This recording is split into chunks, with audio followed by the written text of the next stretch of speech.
Fala pessoal, boa tarde. Boa tarde aos convidados da Tigabytes aqui. Sejam todos muito bem-vindos à primeira edição do Tiga Talks, uma iniciativa da Tigabytes para levar conteúdo sobre nuvem, né? Sempre com convidados de empresas aí, especialistas para tornar mais rica essa troca e experiência, tá? Eu sou Renato Lopes, Solution Manager na Tigabytes, e gostaria de apresentar o nosso convidado que está aqui com a gente, o Eduardo Cassiano, da Google. Por favor, Cassiano, se apresenta aí para o pessoal. Tudo bem, Renato? Obrigado. Boa tarde, pessoal. Bacana estar aqui com vocês hoje, conversando sobre a segurança da informação. Nesse bate-papo de hoje, aí, como o Renato comentou, a gente vai falar sobre vários assuntos, trocar experiências, aí, algumas ideias sobre esse contexto atual do mercado de cybersecurity e nuvem pública também. É isso aí, vamos lá, então, né? É um tema bem importante, né? Então, assim, uma vez apresentados, por onde a gente vai passar hoje, tá? Hoje a gente vai falar um pouquinho sobre segurança no âmbito global, tá? Também nos aspectos de nuvem pública, Google Cloud, e também quando tange colaboração ali com o Workspace, tá? E por fim a gente vai fazer uma conexão de como a gente está ajudando os nossos clientes a encontrar aí um caminho mais tranquilo, né? Mais seamless aí. E para isso a gente plota aqui uma imagem que eu achei fantástica, porque assim, Cassiano, a gente estava conversando um pouquinho antes, a gente é um pouquinho da velha guarda, né, Cassiano? E essa imagem ela fala muito sobre você chega numa empresa, aí tem lá o especialista de segurança, todo mundo trata a segurança como uma área, né?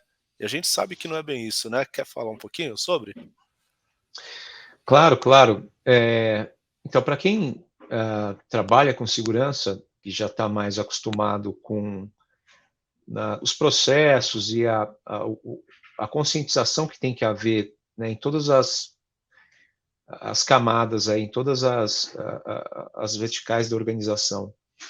A segurança ela não é um produto, a segurança não é uma tecnologia, segurança é cultura. Então, vai desde conscientizar o usuário final até o próprio CEO, né? Então, quando a gente pergunta, como é que sua empresa é segura? Na verdade, não existe empresa segura ou não segura.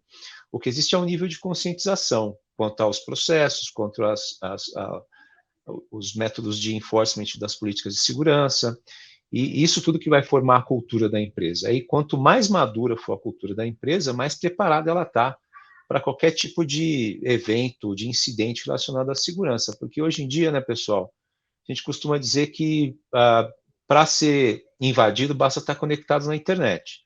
Então, ninguém está 100% seguro.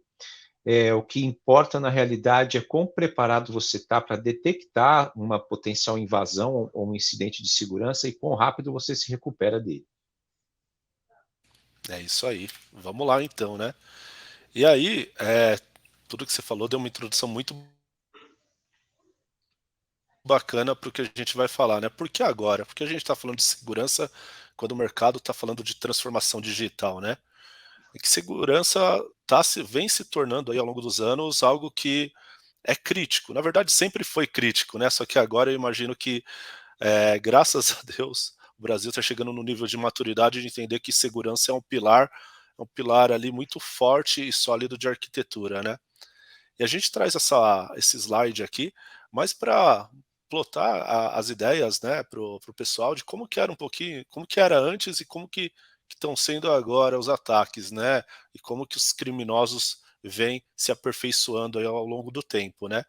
Então, o primeiro grande número aqui, né, é que antigamente os ataques era limitado, né, era direcionado, eram poucos ataques é, avançados, tinha mais silos, né? Não era tão comum você abrir um portal de notícias e ver que empresa A, B ou C sofreu aí um ataque, perda de dados, enfim, né? Em relação a hoje, né? Hoje já está bem mais direcionado, né? Para ameaças comerciais, né? Os fins deles mudaram, né? Você quer explicar um pouquinho sobre? Vamos lá? Eu acho que popularizou muito, tanto para o lado do bem quanto para o lado do mal.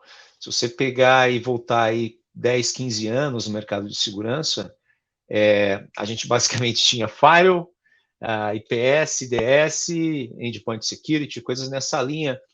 E basicamente a gente estava lidando com ataques ali no perímetro de rede, tinha a rede Trust, a rede Untrusted, e vamos dizer assim, os atores, aqueles que são os seus adversários aqui nesse combate, eles eram existiam menos acesso à informação, as técnicas eram um pouco menos conhecidas, não eram tão difundidas, então o nível de conhecimento, no geral, ele era mais restrito, as técnicas também não eram tão elaboradas e, como tudo, né, tem uma evolução. Dentro de segurança da informação, nada também vai piorar. As técnicas e os adversários, eles evoluem constantemente numa velocidade assustadora e as organizações nem sempre conseguem equiparar esse passo de evolução, né? Por quê? Porque é mais complicado. O adversário ele não tem que seguir regra nenhuma, ele pode vencer uma vez só, enquanto que a empresa tem que estar lá vencendo todo dia, seguindo regras, compliance, prestando contas para os seus clientes internos e externos. Então, é uma questão muito mais complexa. E hoje, com o acesso que a gente tem à informação, você pode entrar no YouTube hoje, tomar uma aula de cybersecurity, conhecer as técnicas mais recentes de invasão, até mesmo de proteção. Então, a gente costuma dizer que você tem que suar a camisa para conseguir sobreviver, né, no mundo de hoje, quando a gente fala de segurança da informação. Exatamente. É como você disse, né? Segurança é mindset, né? Tem que estar na cabeça não só dos donos, mas de todos os colaboradores, né? Tem que ser cultura na empresa, né? E aqui a gente vai trazer alguns dados. Esse dado eu acho bem interessante compartilhar com o pessoal que tá assistindo a live. A gente viu isso daqui, eu fiquei muito surpreso quando identificamos essa notícia, né? Quando a gente encontrou até para montar esse webinar aqui, que teve um ataque aí no Brasil, né? E foi a um ambiente que estava em Google Cloud de 46 milhões de requisições por segundo. É inimaginável você pensar 46 milhões de requisições por segundo se você pensar em uma pessoa atacando, né?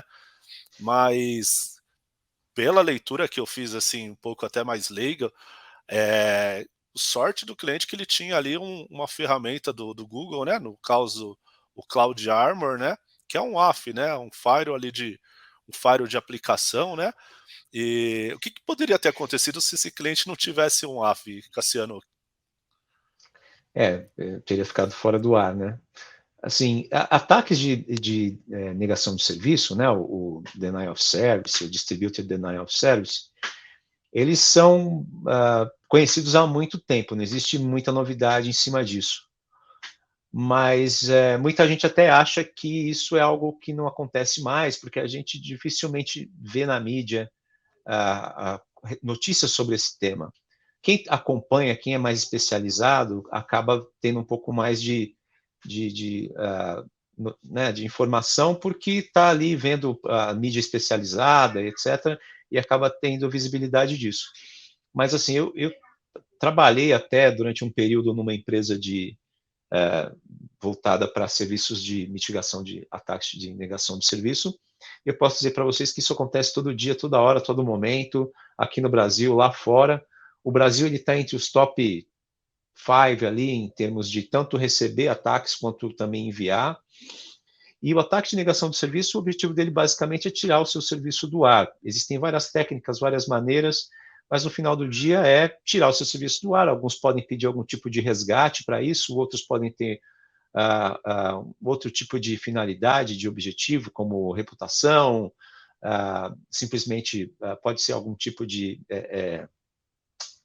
alguma extorsão, por exemplo, ou reputação, né? Então, isso acontece sempre. E se não houver algum tipo de proteção, provavelmente os serviços vão ficar indisponíveis e não é tão simples assim colocar eles de volta no ar, porque normalmente tem uma ordem para se colocar o serviço no ar, você tem que analisar uma série de, com as aplicações evoluindo cada vez mais, existe todo um processo para você validar que uma aplicação está funcional. Então, uma vez que chega um ataque de negação de serviço e derruba toda aquela infraestrutura, a gente tem aí alguns minutos até horas de disponibilidade. Isso é muito comum. Então, existem soluções que fazem essa blindagem, né? Soluções que funcionam como um escudo mesmo. Você aciona essas proteções e elas normalmente ficam distribuídas, elas trabalham ou de forma distribuída ou direcionando o tráfego para alguma localidade de limpeza. E aí o tráfego ele é inspecionado, limpo e acaba protegendo a estrutura que está por baixo dela. Perfeito, perfeita colocação.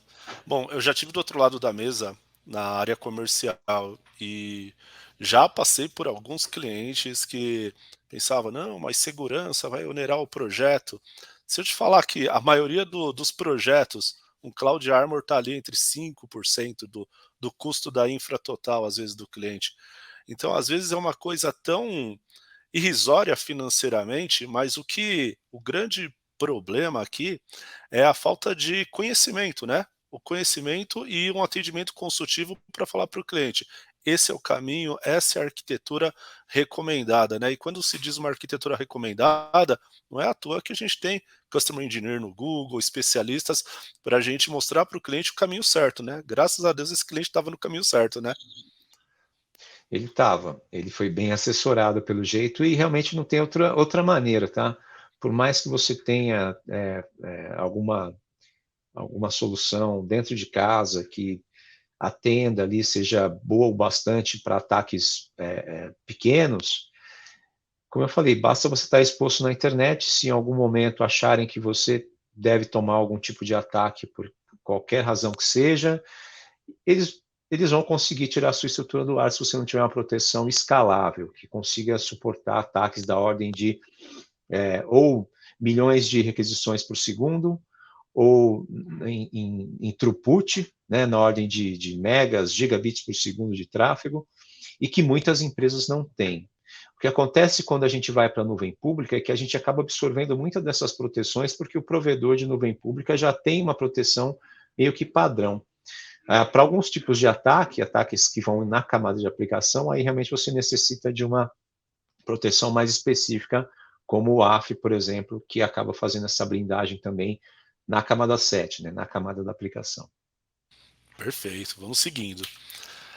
Aí eu trago também um outro dado, um relatório da SonicWall, né? Eles são um grande fabricantes aí de firewall, de soluções há muito tempo. E o que me espanta nesse slide aqui é o crescimento exponencial do problema, né? Aqui já estamos falando de um outro tipo de ataque, né? Um ransomware. Aí se você puder explicar um pouquinho o que é ransomware pro pessoal, mas antes disso, só olhar a diferença de um semestre para o outro, de 136 milhões para 217 milhões. Está crescendo nessa ordem, na escala de milhões, os ataques? Como que você vê isso no Google? Tá crescendo e hoje a gente tem, por exemplo, o Ransom as a Service. O Ransom as a Service você contrata a console de gerenciamento, você contrata os agentes que vão rodar o exploit que vai rodar dentro de um e-mail, na hora que o usuário clicar num link, por exemplo, ou quando ele vai abrir algum aplicativo, alguma coisa que está infectada por um vírus, alguma coisa nessa linha. Então é muito fácil, né? A gente passou do tempo onde o ofensor, aí, o hacker, ele estava lá, né, desenvolvendo coisas que quase que artesanalmente esses tipos de softwares. E hoje não, hoje existe uma indústria especializada, é um mercado, é uma máfia, onde existem profissões bem definidas e papéis definidos. Então, você tem o especialista em payloads, que é aquele cara que vai determinar qual seria a melhor forma de infectar computadores Windows versão 10 com o Service Pack Y, e ele vai desenvolver o payload com um zero day que vai conseguir rodar algum tipo de código naquela máquina e abrir a porta para um posterior movimento lateral ou até infecção daquela máquina com um ransomware. O que é o ransomware? O ransomware é um nome que a gente dá para um processo onde o seu computador é infectado e ele é instalado um código que faz a criptografia de todos os dados ou dos dados sensíveis que você tiver naquele sistema, e o invasor, quem está operando esse processo, ele vai te pedir um resgate. Então, se você não pagar aquela quantia, X bitcoins, eles não vão entregar para você a chave que vai fazer a decriptografia daqueles dados, e aí, se você tiver um backup, você pode restaurar, mas se você não tiver, você perdeu. Então, tem muitas empresas que ficaram, a gente viu aí nos últimos anos, empresas que ficaram fora do ar, todo tipo de empresa, grande, pequena. A gente ouviu falar aí de casos lá fora como a Colonial Pipeline. Aqui no Brasil também algumas empresas sofreram durante o ano passado, teve uma febre de ransomware, muitas empresas de varejo, empresas do segmento de saúde, sofreram muito com esse tipo de incidente. Perfeito, perfeito. Então, assim, me assusta isso daí, fazendo uma analogia muito simples, é igual quando a gente falava para os amigos, ó, se quiserem roubar seu carro, eles já vão vir no dia, na hora e vão levar. Então, por isso que a gente põe num Mais ou seguro, menos né? isso. Então, assim, se eles focarem em uma empresa, eles vão. É uma indústria, como você falou, não é uma pessoa, né? Não é amador, né? É importante ter essa mentalidade, porque a gente tem que também se proteger nesse nível, né? A gente vai falar um pouquinho disso mais para frente. E aí esse slide é mais para a gente falar um pouco, né? Que assim, é aqueles hype, né? Palavras hype a gente vive em tecnologia sempre, né? O hype da vez é transformação digital, vamos fazer, vamos ser agile, isso, aquilo. Mas o grande ponto é, existem fundamentos básicos de quem é formado aí em tecnologia e pilares, né? E segurança sempre foi um pilar. Então, o que a gente quer trazer aqui é falar um pouquinho para esse público que, assim, por mais hype que seja a sua empresa, segurança é fundamental. Segurança tem que estar na mentalidade, desde a ponta da pirâmide até a pessoa que está na empresa e tem acesso à sala do diretor, algo do tipo. Porque está em todos os níveis, está online, offline, né? E hoje é um merge, né, de ações, né? É verdade. Que assim, é difícil falar de tecnologia sem falar de buzzword, sem falar de hype. Meio que uma coisa está ligada à outra. A gente só tem que tomar cuidado e entender direito o que faz sentido, né? Então, por exemplo,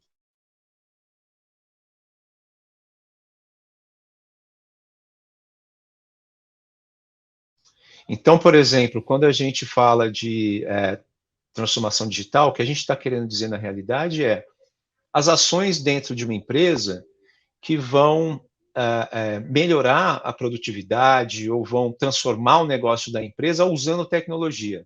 E aí, obviamente, se você está usando tecnologia, a gente está falando muito de TI. Se você está falando de TI, a gente entra nesse leque gigante de elementos que vão fazer parte dessa solução, né, ou dessa jornada. Então, segurança é um dos pilares, né? Então, segurança tem que tem que permear pela organização, como eu falei, é cultural, e você tem que tomar o cuidado quando a gente está pensando e falando de transformação digital, que essa jornada, que as escolhas que a sua transformação digital fizer com que você as escolhas que forem feitas, elas levem em consideração os aspectos de segurança. A gente está falando de controles de segurança, a gente está falando de continuidade do negócio, a gente está falando de segurança de dados, né? A gente está falando de disponibilidade, DDoS, por exemplo, é um problema de disponibilidade, mas também está relacionado com segurança. Então, é um conceito muito amplo. E aí, fugindo um pouco do hype, do buzzword, a gente traz essa ideia mais para o chão e a gente transforma isso em ações, a gente transforma isso em coisas mais palpáveis, né? Então, temos que implementar uma política de, por exemplo, segurança na nossa esteira, no nosso processo de desenvolvimento de software. Como é que a gente faz isso? A gente tem que implementar, por exemplo, políticas para garantir que a nossa estrutura não sofra com ataques na camada web ou ataques de DDoS. Então, existem muitas coisas, muitas camadas que têm que ser trabalhadas para que você garanta que esse processo de transformação digital seja o mais tranquilo. Nunca é tranquilo, mas que seja uma jornada aí que você leve da forma mais fácil ou menos problemática, né? Vamos colocar dessa forma. Perfeito, é isso aí. Bom, agora que a gente já mostrou um pouquinho de como está o mundo, temos que começar a falar um pouquinho de como ajudar, né, esse público que nos assiste, por onde começar, né? E assim, eu gosto muito desse próximo slide que a gente está mostrando. Por quê? Porque ele abrange segurança em algumas verticais.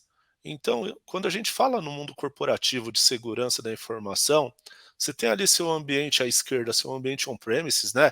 Dentro da casa do cliente, o servidor de arquivos, pendrive para lá, para cá, com planilha de faturamento, isso, aquilo, né? Você tem a nuvem, que muitas vezes foi implementada, mas sem seguir as melhores práticas, e aí você não sabe se está seguro ou não, você nunca fez um teste ou uma avaliação desse modelo, né? E você tem as plataformas SaaS, os apps que estão conectados a todo esse mundo, né? Que está conectado ali à sua nuvem, ao seu mundo corporativo, né? As APIs, todas essas integrações. Por que a gente gosta de falar disso? Porque segurança hoje não é algo extremamente exclusivo para o mundo enterprise. Hoje, qualquer empresa, qualquer pessoa, né, qualquer cidadão, é só olhar fraudes eletrônicas aí, né? Todos estamos expostos desde o SMB, no corporate, no enterprise, né? Então eu gosto muito dessa lâmina, por quê? Porque ela mostra que a gente tem que começar a pensar em segurança como um todo, né? Vou, É vou seguir. verdade. E uma coisa importante é que a gente tem que analisar cada uma dessas formas de você entregar TI, né? Seja nuvem pública, seja SaaS ou on-prem, no data center tradicional, cada uma delas tem um enfoque de segurança diferente. Né? A gente tinha no passado um modelo muito voltado para o data center, quando a gente fala de segurança. Então a gente tinha aquela separação, nuvem a rede pública, a nuvem não, desculpa, a rede interna, a rede trusted, a rede untrusted, esse daqui é o meu perímetro, eu tenho um firewall. E aí, com esses movimentos da nossa indústria, esse perímetro ele desapareceu ou ele ficou meio nebuloso, então você não sabe mais aonde existe essa divisão do que é confiável, o que é seguro, o que é externo, o que não é confiável. E aí, trazendo isso para a realidade das empresas, hoje é muito comum você ter uma empresa que trabalha com todas as tecnologias SaaS, colaboração, CRM. Então, a empresa já nasce, né, consumindo serviços da forma de entrega SaaS, software como serviço, e muitas empresas, às vezes, têm um modelo híbrido. Elas têm um modelo onde você consome recursos de uma nuvem ou múltiplas nuvens, você tem aplicações no seu data center, você tem aplicações na nuvem A, na nuvem B. Então, é muito difícil você, com um único programa de segurança ou uma única cartilha ali, você conseguir endereçar os desafios de todas essas formas de entregar aqui serviços de TI. Perfeito, perfeito. Eu acho que isso que você falou tem relação com mais um buzzword aí, que é uma palavrinha, mas vai muito além, que é o Zero Trust, né? Hoje as empresas que estão um pouco mais maduras, elas falam muito em Zero Trust, Porque uma analogia aí para um público mais leigo é: eu não confio em ninguém, até que prove o contrário. E o que eu confio só vai poder ver o que precisa, o restante é denial, né. Diferente de Isso muitos aí. ambientes que sobem para a nuvem, tudo aberto, bucket aberto, e aí depois não sabe por que aconteceu, né. É verdade. Ninguém quer começar, ninguém vai para, começa algum tipo de iniciativa, seja uma aplicação, um teste, uma prova de conceito, ah, pensando primeiro em como abordar o aspecto da segurança. Ninguém começa assim. Não vou dizer ninguém, mas vamos pensar com a cabeça do desenvolvedor, que é quem está lá na linha de frente. O desenvolvedor ele tem uma tarefa que é entregar uma aplicação. Essa tarefa ela tem uma prioridade maior do que ele pensar em todos os aspectos de segurança necessários para ele colocar aquela aplicação no ar. Então, não é responsabilidade do developer, né, do desenvolvedor, até um certo ponto, pensar em segurança. Agora, tudo que é relacionado a código, segurança do código, técnicas mais modernas de teste, de validação de cadeia de supply chain, né? As bibliotecas que você depende naquela sua aplicação, isso sim é responsabilidade do desenvolvedor. Agora, a segurança da infra, da rede, da plataforma, isso normalmente está debaixo de uma equipe especializada. E deve existir uma harmonia entre esses dois times para que um não comprometa o trabalho do outro, que é um mundo ideal, que dificilmente vai acontecer. Então, o que a gente sempre vê é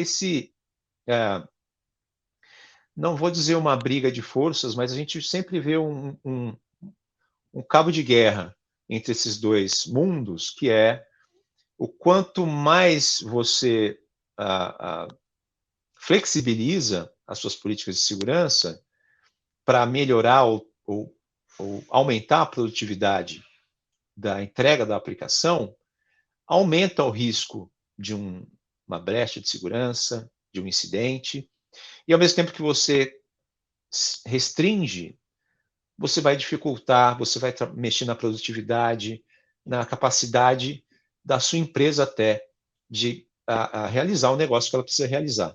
Então tem que ter um equilíbrio, uma harmonia, como eu falei.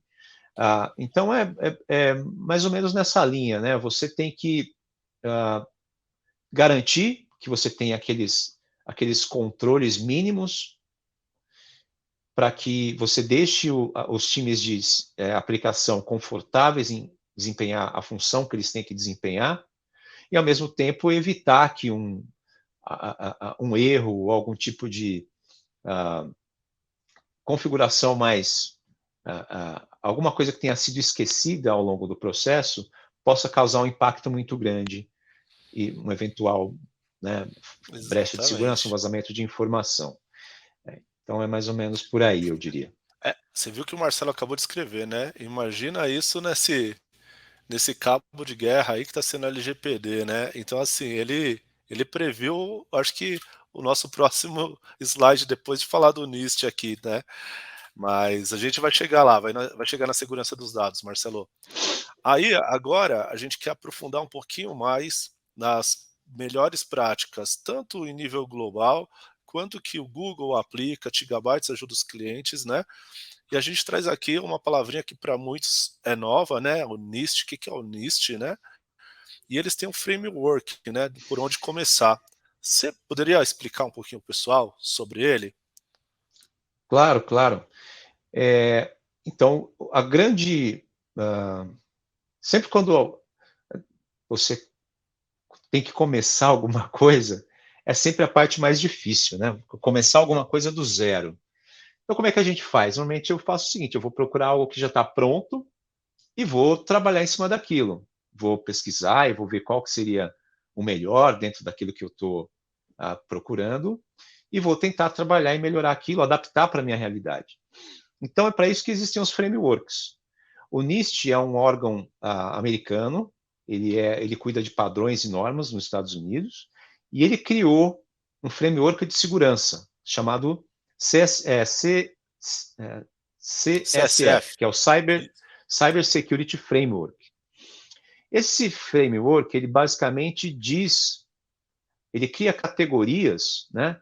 E diz basicamente todas as funções, além de outras coisas, as funções de um programa de segurança. Então você tem desde a identificação até o recovery, que seria, né, a recuperação após um incidente. Então, primeira coisa, né, quando a gente tem começar a implementar um programa de segurança dentro de uma organização, seguir um framework como o NIST, como o CISA, como diversos outros que existem, é um bom ponto de partida. E eles são flexíveis o suficiente a ponto de você adaptar para a sua realidade, como eu falei. Isso aqui é bastante utilizado em empresas que têm uma alta regulamentação, então, por exemplo, mercados de saúde, financeiro. Normalmente, eles têm que seguir algum tipo de metodologia, porque eles são auditados e nas auditorias, normalmente, existem uma série de parâmetros que têm que ser seguidos, e esses frameworks aqui, eles são meio que criados para dar subsídios para você seguir aqueles requerimentos que muitas regulamentações acabam pedindo. O NIST ele é um dos mais usados, tá? O CSF do NIST. Então, por quê? Porque ele é simples também, tá? Então, ele trata de coisas bem pontuais e que você consegue utilizar na prática, como começar a implementar um programa onde você tem muito claro ali, onde eu preciso, por exemplo, onde entra a parte de detecção de vulnerabilidades. Como é que eu vou proteger ou criar mecanismos de enforcement, de controle, para conseguir me proteger de um eventual problema ou de uma vulnerabilidade que eu tenho em algum dos meus sistemas. Detecção. Uma vez que você teve algum tipo de incidente, como é que você faz a detecção desse incidente? Você vai trabalhar com tecnologias que vão detectar anomalias, você tem o seu CIEM, que você vai consultar os logs. Então, isso daqui ele serve como realmente um ponto de partida, um manual para você consultar e montar, colocar dentro de né, como se fosse, é um framework, né? Então você vai ver se o que você está fazendo trabalha com essas categorias, tem esses pilares, porque é o mínimo que você precisa para trabalhar hoje, quando a gente fala de segurança da informação, e conseguir ter ser efetivo, né? Você conseguir, por exemplo, ter uma metodologia para fazer a detecção, para o que você precisa, onde você precisa aplicar os pontos de controle, como você vai realizar a recuperação dos dados, o que você tem que fazer, por exemplo, quando você sofre um incidente, né, o que a gente chama de resposta de incidente, quais são os passos que você tem que seguir, conter a brecha, trabalhar na recuperação dos sistemas, garantir que os dados estejam íntegros. Então, é uma longa lista de ações que tem que ser tomadas e que não dá para você, na hora do evento, pensar o que você tem que fazer. Você tem que ter isso pronto, exercitado, premiado entre a companhia, com testes tabletop, com pen test, com, como eu falei de novo, uma cultura diferente, você tem que encarar isso daqui para que seja funcional, né? Ter esse tipo de framework para você colocar ali na gaveta e esquecer, não vai funcionar. Isso tem que ser contínuo. E é Perfeito, desafiador, meu. sim, é complicado. Por isso que a gente vê todo dia, a todo momento, problemas acontecendo em todas as esferas, em todo o tamanho de empresa. Com certeza, obrigado por compartilhar. Eu me recordo, fazer brevemente uma colocação que eu vi num dos treinamentos de segurança, que eu acho que é fundamental, né? Até pensando na segurança pessoal, quantos aplicativos você tem no seu celular que contém dados ou que acessa algum banco, alguma conta, alguma integração? Assim, eu não consigo contar de cabeça. Eu acho que ninguém que não passou por essa experiência consegue, sabe? Agora, a grande pergunta é talvez até um dos pontos do NIST ali, o último, o recover. Quem já se preparou para quando for roubado, para quando tiver o seu dado perdido, criptografado. Muitas vezes as pessoas pensam em um estágio só, né? E isso novamente nos traz a falta da maturidade, né? Que a gente vai ajudar aí ao longo do webinar aqui, mostrar para vocês um pouquinho de como a gente está ajudando as empresas usando até esse framework, tá bom? Vou seguir. Aqui essa lâmina é mais para a gente explicar que, assim, segurança, o pessoal partia sempre de segurança de rede, como você mesmo falou, né? Achava que estava tudo atrelado, ou o cara de rede era o cara de segurança também antigamente, né? Não sei se você pegou essa época, né? E hoje a gente sabe que segurança é 360. Segurança vai desde a governança dos dados, processos da empresa, né? Até a parte de dados, né? Existe aquela frase que todo mundo usa, né? Que o dado é o novo petróleo, né? Do livro do americano, né? Mas o grande ponto não adianta proteger uma coisa só, né? E agora a gente vai aterrissar até para a pergunta que o Marcelo fez, né? A gente vai falar um pouquinho de segurança focada em dados. Para quê? Para dar ênfase em algo que hoje é extremamente sensível e as informações, pelo que a gente vê no dia a dia, elas são tratadas com alto risco, né? Porque tem a informação para lá e para cá, disco externo, leva a planilha para casa, né? Mexe nos dados da empresa. Então, como que a gente trata a segurança de dados? Mas no âmbito de nuvem. Então, eu vou plotar aqui o próximo slide, que é um pouco mais para falar sobre o que é o DLP, o Data Loss Prevention, que todo mundo fica falando, né? Mas para você dar a explicação técnica para a gente, tá? Bacana. A gente tem que pensar em segurança em camadas, né? E não existe uma única solução que vai atender que vai poder atuar em todas as, como eu poderia dizer, em todos os pontos de controle que a gente tem. O que eu chamo de pontos de controle? Pontos de controle é onde você pode identificar um acesso e permitir ou não permitir. Pode ser, o ponto de controle pode ser um servidor, pode ser um firewall, pode ser a própria aplicação, pode ser um proxy. Então, existem diversos pontos de controle dentro da sua estrutura, da sua infra, que podem ser usados como pontos de enforcement, onde você vai identificar se aquele acesso é permitido ou não e aplicar, permitir ou negar, ou aplicar algum controle em cima disso. Não existe uma única solução que consegue atuar em todos os pontos de controle ou identificar o vazamento de informação ou identificar ataques ou exploits que podem ser executados no seu servidor, no seu container, no seu ambiente como um todo. O que a gente faz é trabalhar em camadas. Então, você tem uma camada que vai tratar a segurança da sua rede, seria a camada mais baixa. Você vai ter outro controle que vai trabalhar com a sua, a gente chama de Identity Access Management. Então, você vai ter o gerenciamento das identidades, quem pode acessar os serviços. Você vai trabalhar a camada de acessos, como essas pessoas que estão identificadas, não só pessoas, hoje a gente tem serviço falando com serviço também, né, muito mais. O que cada serviço pode fazer em relação a outro serviço, o que cada usuário pode acessar e interagir com cada serviço. Depois a gente tem as camadas de dados, né? Porque tem muita coisa que a gente pode utilizar também, onde você basicamente só tem acesso ao dado, como software as a service. Quando você consome uma aplicação software as a service, toda a infra, tudo que está lá atrás, é responsabilidade do provedor. A única coisa que é de sua responsabilidade é o dado que está ali. O dado é seu. E quem acessa aquela informação também é sua responsabilidade. Você que tem que trabalhar a questão das políticas de segurança para garantir que só tem acesso a um determinado dado quem for de direito.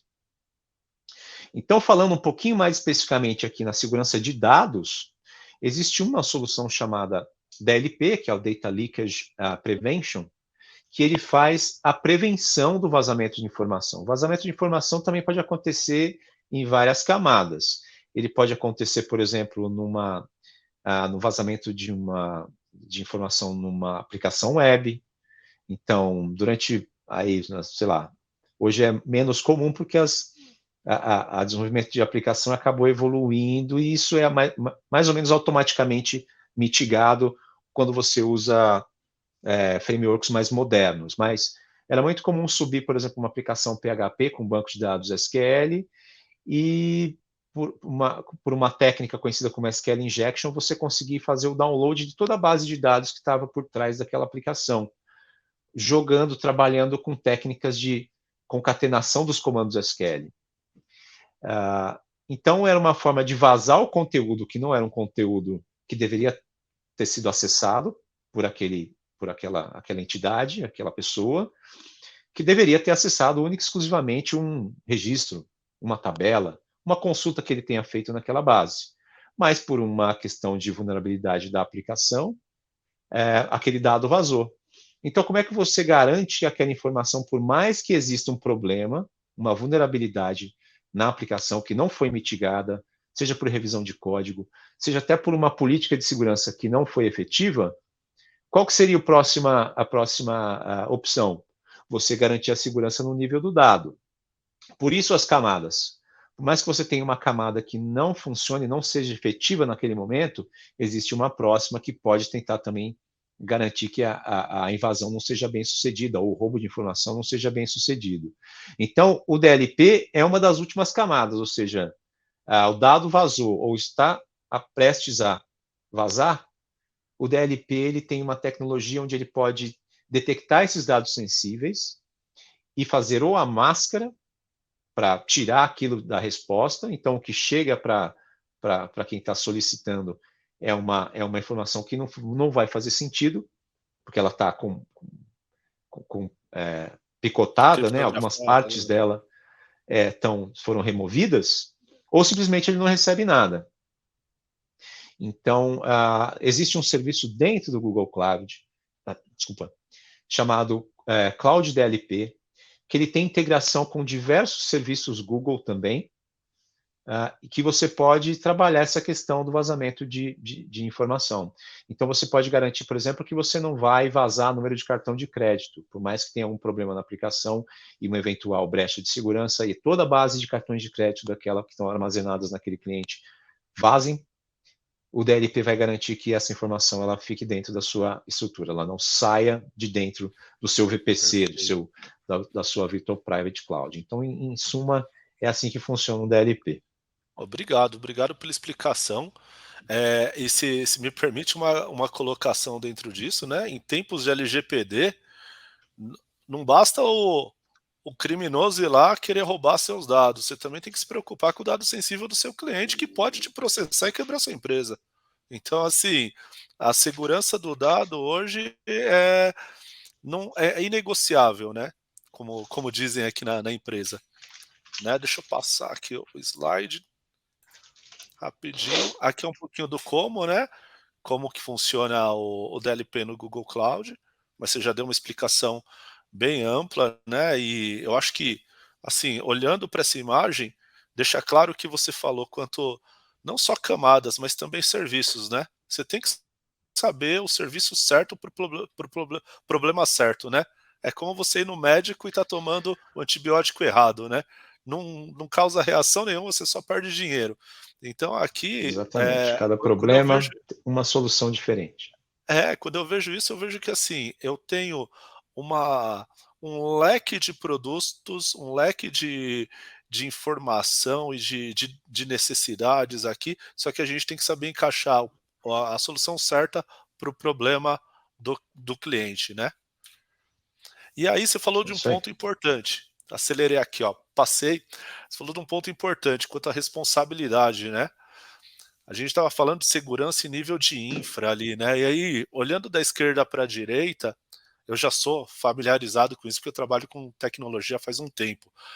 Mas muitas pessoas às vezes falam: ah, mas a nuvem do Google é segura? Meu, assim, com certeza a nuvem do Google é segura no mundo inteiro. Porém, é como você disse, são camadas, né? Para quem está nos assistindo aí, o que está vendo em verde é onde você gerencia, é o que você toma conta, você é dono da chave. E o que está em azulzinho, em volta, é onde a responsabilidade, né, é do provedor, né, é do seu provedor de serviços. Então a gente nota uma evolução, né. Quando você tem o on-premises, teoricamente o problema é todo seu, você não tem de quem cobrar. Deu problema, você só ou senta e chora se você não tiver um plano, ou você reage de uma forma adequada se você estiver preparado, né. E nessa escala vai para a infraestrutura, aí a plataforma você já tem boa parte coberta e chega no SaaS, que você só transaciona dado, né, porque toda a solução tá inteligência mecânica tá do lado do provider, né, de quem está provendo o SaaS para ti. Expliquei certinho, é isso mesmo? Tá perfeito, Renato. Eu só queria complementar rapidamente que existe muito debate se ir para a nuvem é mais seguro do que trabalhar no seu próprio data center on-prem. A realidade é que, assim, na nuvem, você vai ter muita coisa que é absorvida pelo próprio provedor, como vocês estão vendo aqui nesse slide. Então, o cliente acaba ficando com uma parcela menor da responsabilidade, mas é uma responsabilidade compartilhada. A responsabilidade do provedor vai até um certo ponto e aí começa a sua. Mas, no geral, trabalhar de forma segura, tanto no data center quanto na nuvem, é responsabilidade de todo mundo, de todos nós. Então a gente tem que mudar o mindset realmente, independente se você está on-prem, nuvem híbrida ou na nuvem, pensar em tudo que está relacionado à segurança desde da sua, desde sua camada de rede ali até o dado, até a aplicação. Perfeito, perfeita colocação.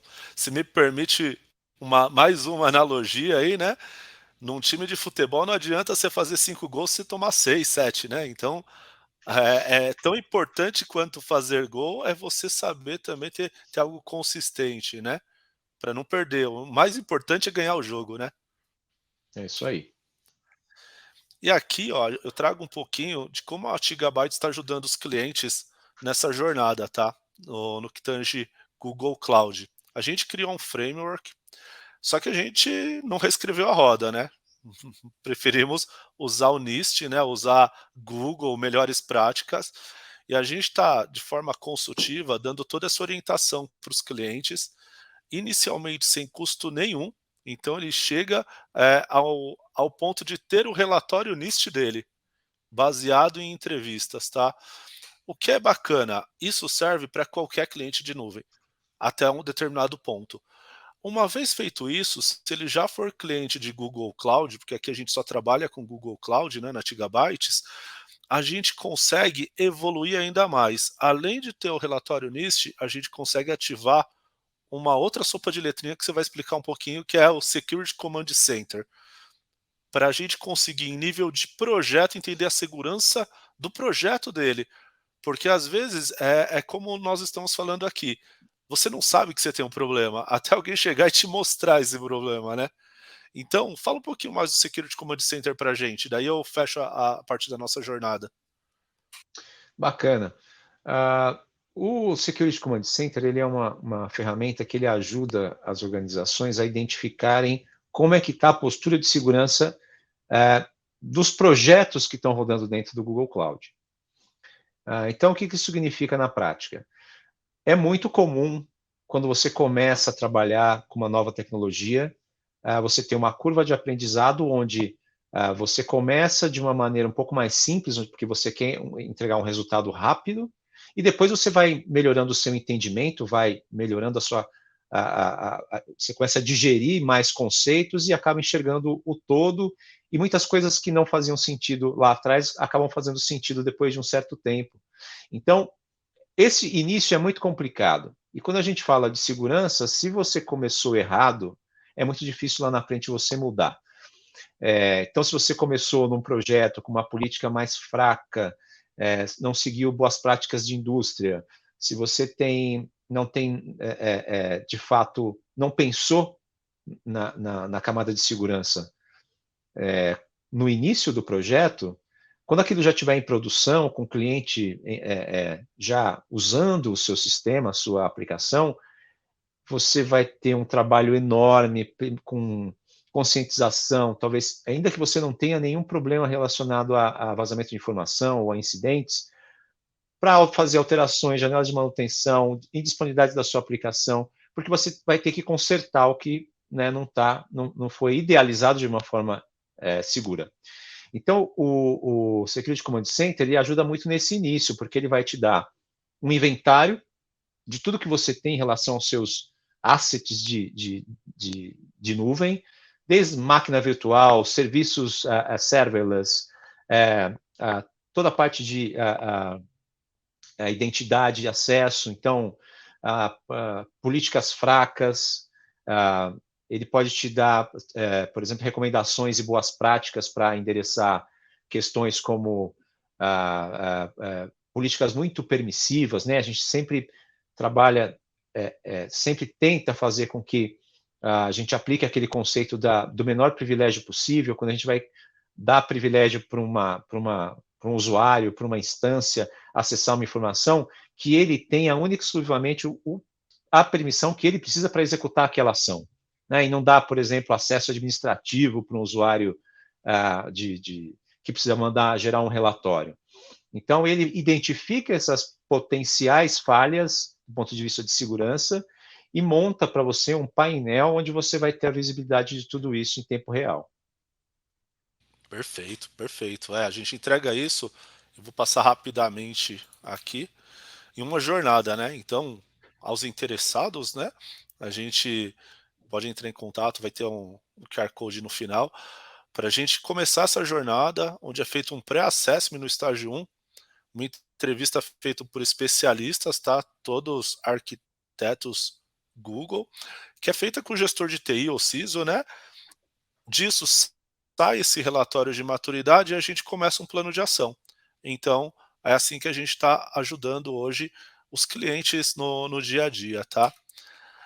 Eu vou fazer uma conexão rápida também. A gente falou muito de infra, de Google Cloud, com Workspace, que é a plataforma de colaboração da Google, tá?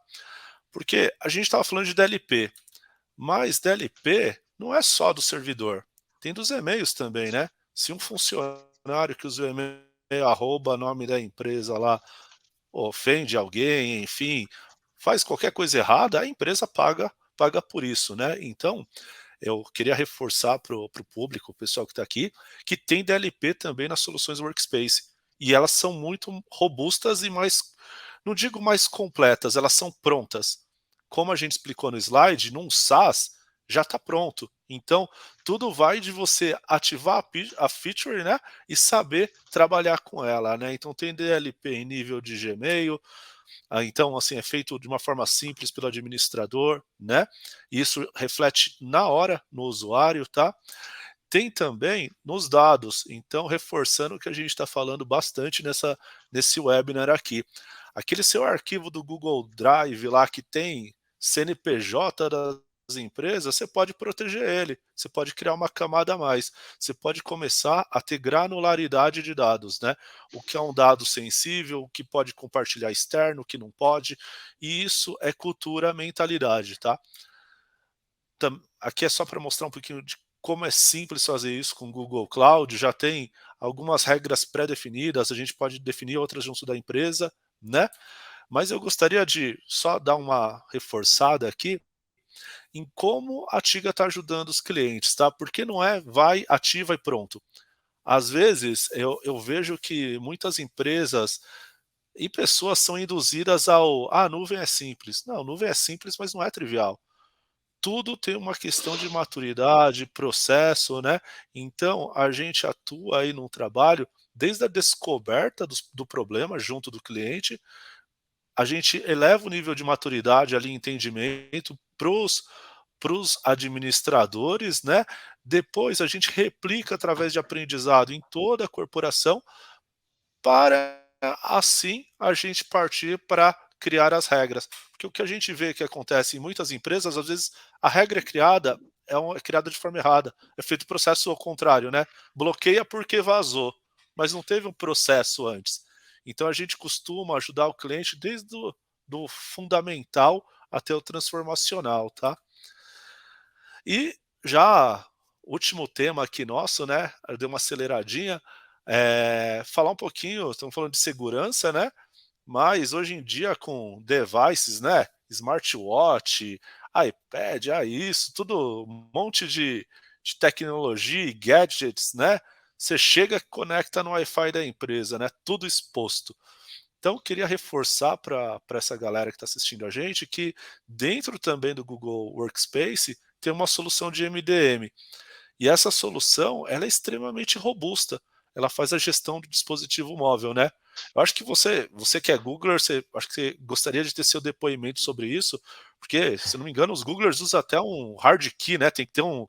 Você espeta um negócio no computador, senão seu e-mail não funciona. Isso é fato ou não? É verdade, Renato. A gente usa essa mesma solução aqui dentro de casa e todos os devices conectados, todos os devices corporativos do Google, eles têm um gerenciamento de dispositivo. Então, o meu laptop, por exemplo, ele fica constantemente, em intervalos aleatórios, pedindo para eu verificar a autenticidade do meu dispositivo, e eu faço isso através de uma chave, que é um hardware, é como se fosse um pendrive, e eu preciso preciso tocar esse pendrive. Ele tem a gente ainda tem o aspecto da presença, né? Então, porque se eu largar meu notebook aqui e qualquer pessoa vier e tentar, por exemplo, algum tipo de acesso, ou se, melhor, na verdade, um exemplo, se alguma aplicação tiver, por exemplo, alguma vulnerabilidade e conseguir corromper, né, comprometer a minha máquina e simular, por exemplo, o acesso a algum serviço, no momento que for pedida a autenticação para aquele serviço, obrigatoriamente eu tenho que dar um tap aqui, eu tenho que colocar a mão no meu hard key. Isso o quê? Para dar a conscientização para o usuário final de que alguma coisa está acontecendo, não é simplesmente clicar no botão, né? Muita gente, o que é essa mensagem aqui? Não, se eu tenho que tocar toda hora nessa minha chave para permitir o acesso, o usuário final já vai ficar um pouco mais relutante a permitir, porque ele vai perguntar, mas por que eu estou fazendo isso daqui se eu estou aqui navegando na minha máquina e estão me pedindo autenticação? Que estranho. Né? Então, isso ajuda nessa questão de deixar o usuário mais consciente, vamos dizer assim, de que alguma coisa diferente está acontecendo. Por isso, essa associação sempre de um contato físico e também é o fato de você ter que colocar essa chavinha, porque aí vai validar o seu dispositivo como sendo um Poxa, que dispositivo legal. confiável. E é simples. Qualquer pessoa faria isso na corporação. Todos os Googlers Todo mundo é fazem isso. obrigatório, todo mundo é obrigado a fazer isso. Não existe notebook que você tenha acesso sem ter essa chave e ela é constantemente verificada.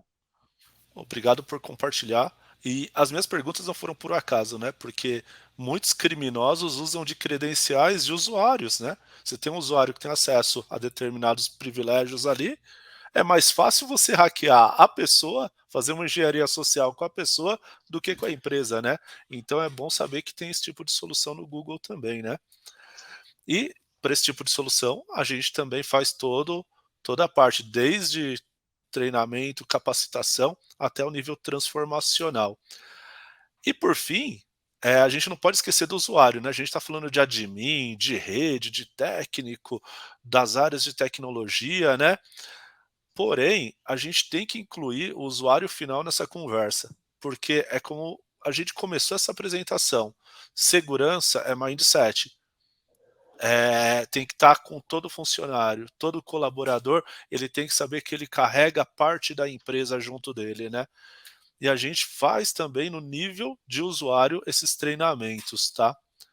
Bom, acho que era disso que a gente ia falar. Agora a gente vai para uma mensagem final.